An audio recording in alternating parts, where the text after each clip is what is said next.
Welcome to the Future of Life Institute podcast. My name is Gus Ducker, and I'm honored to be here with Mary Robinson, who is the former president of Ireland. President Robinson, welcome to the podcast. Thank you. All right, great. We're going to get into some big questions later on in the interview, but I think first, maybe you could start by telling us a bit about some defining moments from your early life. Well, I grew up in the west of Ireland. We were not a political family. Both my parents were medical doctors. I was the only girl among four brothers, and I often say that was an early start to caring about gender equality and human rights and using my elbows. I probably, having studied law in Trinity, very much thinking of it as an instrument for social change. The year I spent in Harvard from 1967 to 68 was probably the most defining year for me, because it was an incredible year where my American contemporaries were worried about what they called an immoral war, the war on Vietnam. They were trying to avoid the draft. Martin Luther King was assassinated in April, and we all mourned his death terribly. And then just after I graduated, Robert Kennedy was assassinated. But it was actually the way in which my young American contemporaries were determined to make a difference. They were joining the civil rights movement or the poverty movement in the south of the United States. And, I was very aware that they had a completely different mental attitude as young people to what I was used to in Ireland. Young people waited their turn, and you waited into your 30s and maybe into your 40s. And if you were a woman, you didn't have much turn anyway. And that was the very different attitude. And that affected me with what my future husband, Nick, who had a good sense of humor, called my Harvard humility, affected me when I came back to Ireland. And so when did you decide to get into politics? Well, I didn't decide so much as question in 1969 why it was elderly male professors who were involved in the university seats in our parliamentary system, in our Senate. The Senate has 60 members, and 6 of them are from the 2 university streams. And when I questioned this, they said, well, look, if you're mad enough, why don't you run and we'll all support you? And so at the age of 25, I ran and got elected to the Senate, and elected on a platform of change, in particular to reform the law on family planning, to legalize family planning in Ireland. What made you believe that you could do it? What made you believe in yourself? I think it was that sense of can-do of the contemporaries in the United States, that young people can make a difference. And I had been very shy as a young girl. I'd had to force myself to debate, got better at it, and became auditor of the Law Society and so on. But that was a step I wouldn't have taken if I hadn't had that influence of young people, with their can-do attitude in Harvard. You're a member of the Elders. Perhaps you could tell our audience about the Elders. The Elders were brought together by Nelson Mandela in 2007. Most of us had known Nelson Mandela in one way or another during our lives. I had the honour as President of Ireland of attending his inauguration in 1994. And 2 years later, I made a state visit as President of Ireland to South Africa in 1996. And I formed, if I can put it this way, a friendship with a man I admired so much. Apart from anything else, he was a great tease. He had a wonderful sense of humor. And we had various encounters before 2007. So I was very honored to know that I was included by him as one of the people he would like to help carry on his legacy, and join with his wife, Graça Michel, in forming this group of former leaders in one way or another. And we decided from the beginning that we would be gender balanced. So the first group of elders, 12 of us, there were 6 men and 6 women. Archbishop Tutu was our first chair. We had people like Jimmy Carter, Kofi Annan, Guru Brundtland, Ela Bhatt of India. But she'd been a member of the Indian Parliament for a while, but she wasn't really a politician of any kind. She was somebody who worked on poverty issues and formed her self-employed women's association. So it was a group that had quite a number of former heads of state, but it wasn't necessary to be politically involved. Later, Hina Jalani joined us as a great human rights leader, and so on. So I think it's moral leadership more than anything else that defines the work of the elders. The elders recently called for long view leadership. What does that mean, and why did the elders call for it? Yes, we were very concerned about the fact that we have complex issues in our world. In our own work, we had identified three existential threats: the climate and nature crisis, the nuclear weapons crisis, and the pandemic crisis, the fact that we are still not prepared for the next pandemic, despite the experience of COVID. We haven't learned properly. And so we realize that these are problems that require multilateral cooperation at a very deep collaborative level, and that far from the world becoming more collaborative, it was becoming less so, with autocratic leaders, short-term populist solutions. And so we thought we really need to work together with the wonderful foundation that has supported us, and also others, with the open letter on long view leadership.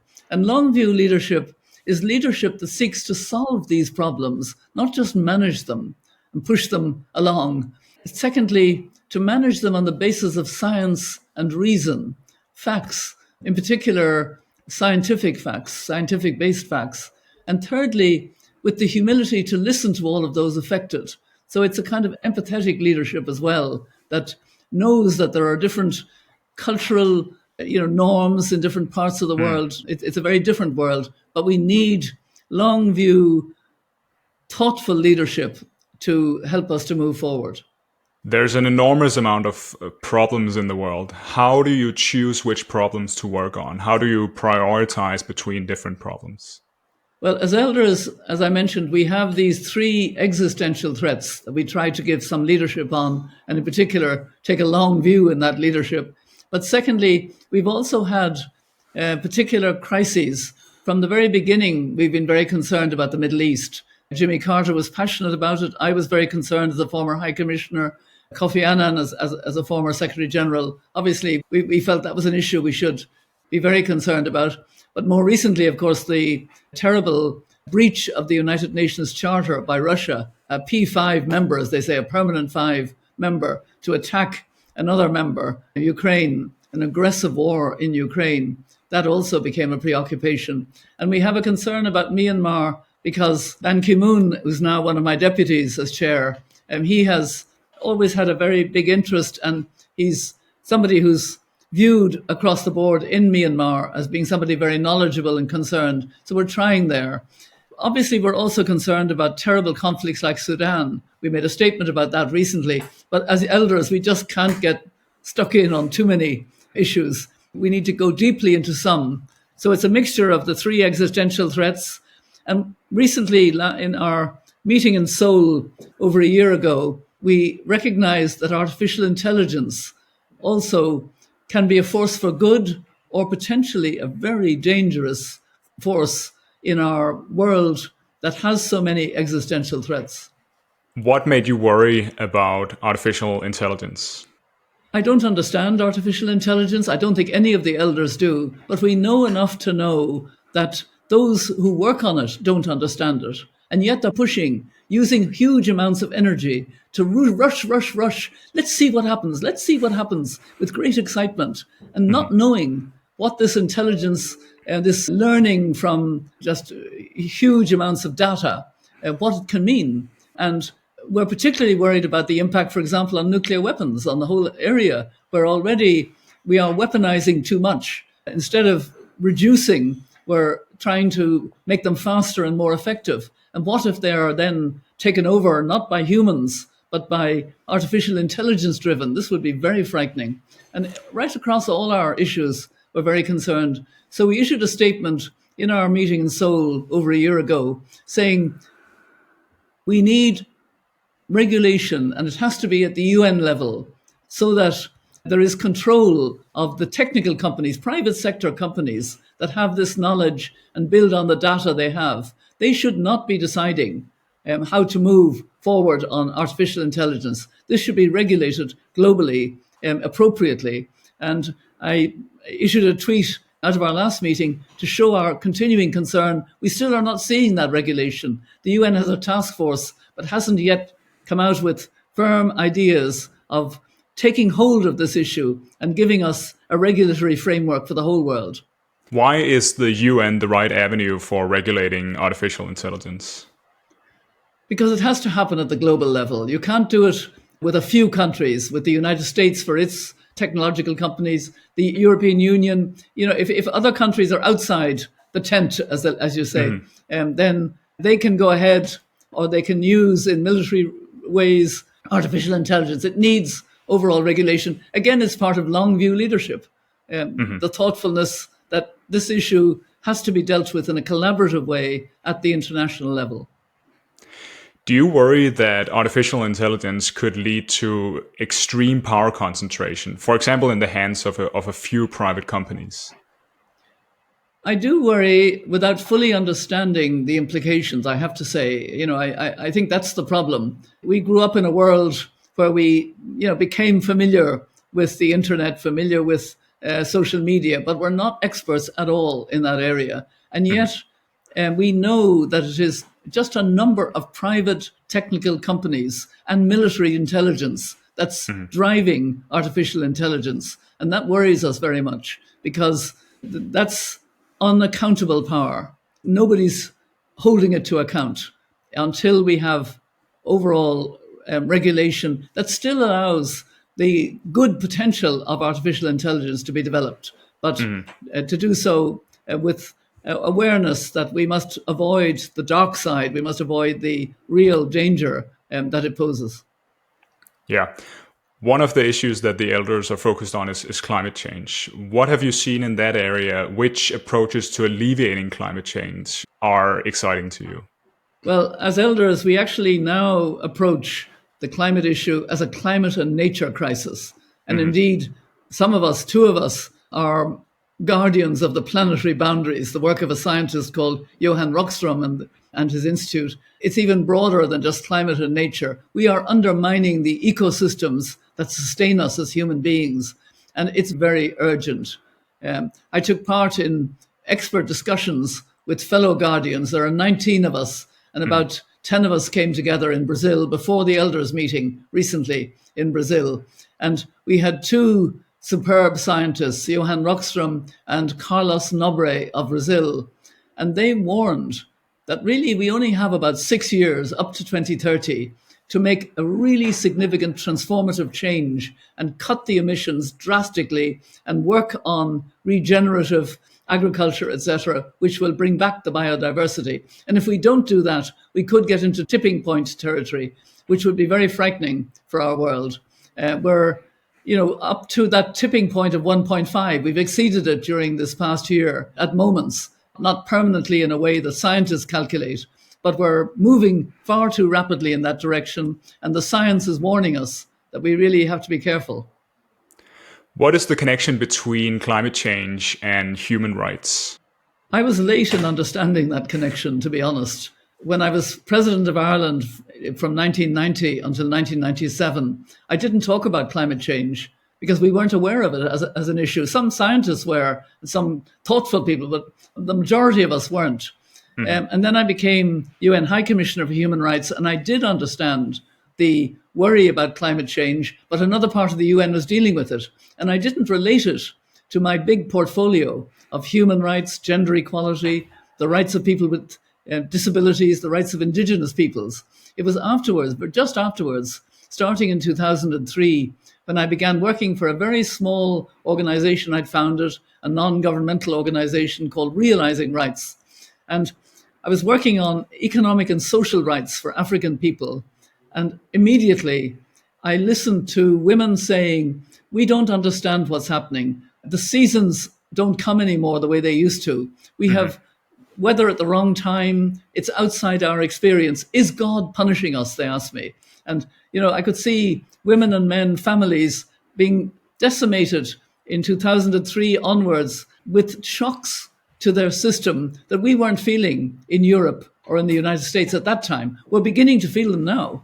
But they impacted far earlier. So I began to talk not about climate change, but about climate justice, which is the injustice of how climate has been created by richer countries and impacts so severely on poorer countries, and especially on women in poorer countries because of the gender dimension, that women have less social power, they're not at the table, etc., and yet they're even more affected. And so, what are the critical barriers to achieving gender equality globally to help women become empowered? That's a very broad question. And, I worry that when we think we're making progress, sometimes that progress begins to unwind again. If you look at the United States, when I was there as a young person, I admired so much the whole system in the United States, the strength of the democracy, etc. But now women's rights are being unraveled by bad leadership in the United States. In Ireland, we have moved forward very dramatically on gender equality, on same-sex marriage, on a broader sense of equality as a people. But populist governments looking for short-term right-wing solutions are very unhelpful to women taking their full place. And unfortunately, we don't have enough women at the table as heads of state, as members of parliament, as business leaders, as trade union leaders, right across the board. We don't have that parity that we need, which is 50%. If we had that, I think we'd have a much safer world. You mentioned that you worry about nuclear war and nuclear weapons. What are some steps that should be taken to decrease the risk of nuclear war? It's actually, we're seeing an unraveling of the agreements that have existed. And we're seeing, because of the war in Ukraine, President Putin actually threatening to potentially use nuclear weapons. That's a new aggravation on top of the others. And we're seeing, in response to that, nuclear powers making their weapons more sophisticated, faster. We're seeing the nuclear powers that exist, like North Korea, testing more. So the whole nuclear world is in a state of heightened tension, to say the least of it. And then other countries, like Iran, want to potentially get into nuclear. They say they so far are not doing so, but if they do, Saudi Arabia will want to. And there's a real problem unless those with existing nuclear power take their responsibility properly and begin with what the elders have recommended, what we call the 4Ds, to first of all say no first use of nuclear weapons, then to reduce those that are on high alert, reduce them altogether, etc. We're talking to the nuclear powers in doing that. But unfortunately, that conversation is not going well. And we kind of need the same broad groundswell on the nuclear issue, which we're beginning to have on the climate and nature crisis. So many millions of people now realize the danger. We need the same realization on the nuclear issue. How do you think that could happen? How could the broad population realize the dangers of nuclear weapons?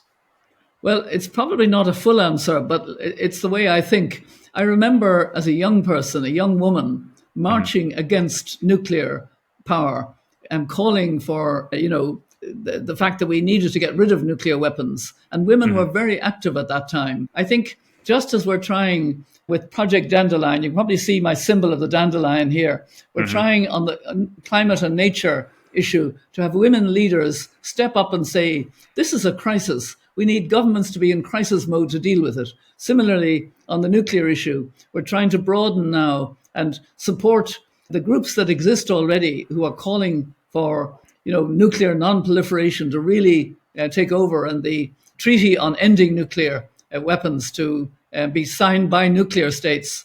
We want that to happen, but it'll only happen if we have a broad momentum, bottom up, and women could lead that as they led originally when we knew the danger of nuclear weapons after World War II. Do you think the world is becoming less stable over time? If we compare, for example, your period of presidency from 1990 to 1997 to, say, 2020 to 2027, do you think the world is destabilizing? I'm afraid I do feel, and the elders do feel, that all of the issues that we're dealing with are becoming more difficult because of bad leadership. The problems could be solved with political will. They are human problems. If we came together with understanding and collaboration based on reason, the long view leadership that we're advocating, we can solve all these problems. But we have autocratic leaders, we have populist leaders, we have short-term solutions. In many ways, social media is encouraging very short-term thinking of young people, but it's filtering through. Those who seek election want to be popular, so they come out with these populist short-term solutions. The media quite like it because it's exciting and it drives up their engagement. They get a good return from it. And there's very little real serious journalism now. It's been kind of frozen out. There are very good journalists who are very frustrated because there's so much populism, so much playing to the gallery and getting the media return for that. And, that's all contributing to this short-term populist decision-making, and autocratic leadership doesn't care about the people. It only cares about those at the top. There's a conundrum there then. To become elected, you have to be popular. But if you try too hard to become popular, you might fall into some of these traps that you've just described. What is some advice you would give to future leaders and politicians about how to navigate this tension? I think it's really important to understand that good leadership does make a difference. We've seen that. Look at what Nelson Mandela did in South Africa. Look what good leaders do in countries. Look what Mia Mottley is trying to do in getting, international monetary reform. She's a leader of a small state in the Caribbean, Barbados, but she has, used her leadership well beyond her country. We need more of that. We need leaders that will step up. And so I would say to young leaders, understand the threats that face us and have that long view leadership. Be prepared.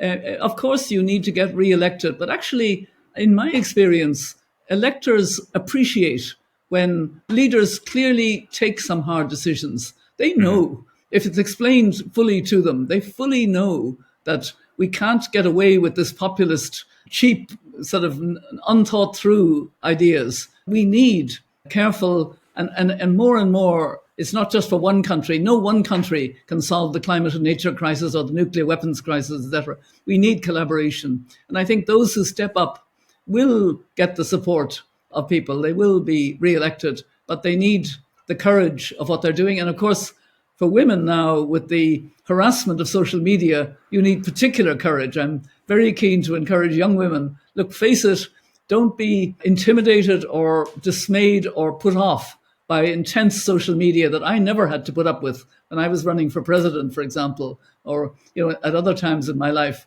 It really is very corrosive and makes leadership more difficult. But it means, people have to have courage. And in many ways, if I was advising, myself and young leaders, I'd also say, especially to women, humor is very important. Because remember, you move people not with facts and statistics, you move them from the heart. So if you're a leader, speak with a passion that's personal, speak from the heart, and use humor to bring people with you. When did you learn about the importance of humor in politics? Quite late on, actually. I wish I'd learned it earlier. And I learned it in particular from Archbishop Tutu. I saw how he would make himself a little bit ridiculous. He'd dance onto the stage and, make funny sounds, etc. And everybody would laugh. And then he would come in with his serious message when people were relaxed and receptive. And I kind of find myself now, and I'm a very shy person, I find myself dancing onto the stage sometimes in honor of Tutu. And it goes down very well with audiences. They laugh because it's unexpected. And then they're more receptive to you. It's a little bit more than that. That's simplifying it. But what it is, using the language of empathy, speaking from the heart in a personal way that creates an empathy with the listener. And I think if leaders can use that empathy with humor, with heartfelt, sorrow sometimes, it's getting to the inner ear of people, then they can lead. We've mentioned a number of global problems like the risk of nuclear war or the risks from advanced artificial intelligence, climate change, and so on. And for these problems to be solved, you've noted that we need international cooperation. What are the barriers to international cooperation? Why don't we have international cooperation to the extent that we would like? It's a broad and interesting question. I think we have a lot of distrust at the moment. First of all, the institutions of our world don't reflect the reality of our world. If you take the Security Council, why do only certain countries stemming from post 1945 have the permanent veto, and other countries are not members and don't have that veto, that are big countries in our world today, like India, like South Africa, like Brazil, etc., like Japan? These countries, it's not a fair world in that sense. Similarly, in the Bretton Woods institutions, as we call them, the IMF, International Monetary Fund, and the World Bank, they're stacked for the West, and that's resented. And then we have a divide that's opening up that is very worrying because of these two terrible wars. For too many developing from the global south, as it's often called, the terrible attack of Russia on Ukraine is seen as a European problem or a NATO problem, not their problem. And they don't see it.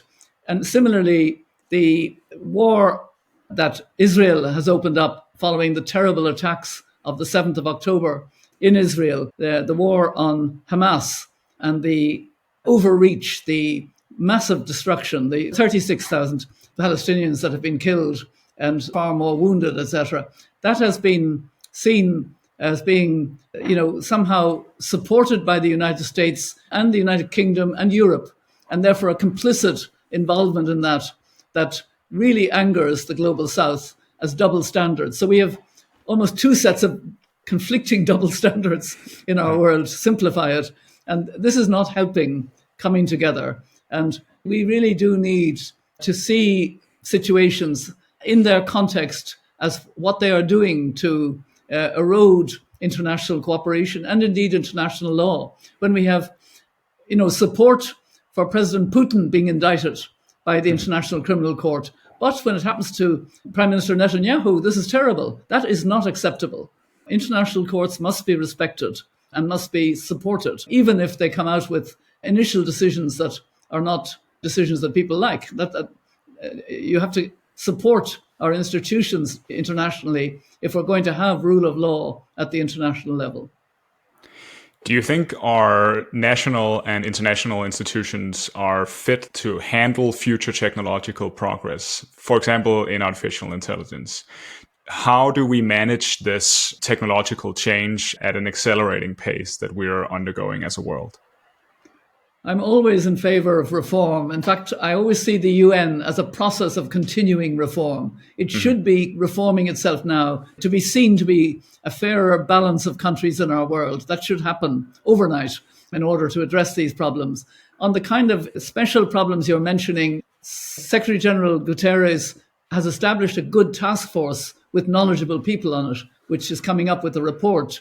What I fear is that there may not be the political support for the solutions that are needed, if you know what I mean. The UN can only act in accordance with what members of the UN will tolerate, will agree with. So there's a political problem of wanting, this is very necessary, to regulate at the global level in order that we have a safer world going forward. But that needs the agreement of leaders who at the moment are not showing that kind of collaboration for the reasons I was saying, reasons of double standards, reasons of suspicion, reasons of a feeling that the system is unfair, etc. You mentioned reforming the UN. Is reform in general the way we make sure that our institutions are up to date with the technological reality of today? I believe so, yes. I think it's important to hold to what we have gained as a people. Obviously, I'm thinking of the Universal Declaration of Human Rights, but It's not a perfect instrument in itself, although I think it's the best possible instrument we could have had coming together for the rights of people. But what are the rights of more than people? We're seeing now a very interesting debate about, especially in the climate and nature crisis, listening to the wisdom of indigenous peoples who have always understood that we are nature. We are part of a system of other more than human beings who also have rights, particularly the right not to be extinct. And so I think, the reform I'd like to see is almost a universal declaration for the more than human species that we should respect more, and that would form part of the texture of moving forward on climate and nature. Equally, we do need to capture the essence of how we control the use of the energy that's produced to become, to use the learning systems that we've developed for good, for public good, not for the dark side. And that does need regulation. President Robinson, thanks for talking with me. It's been a real pleasure.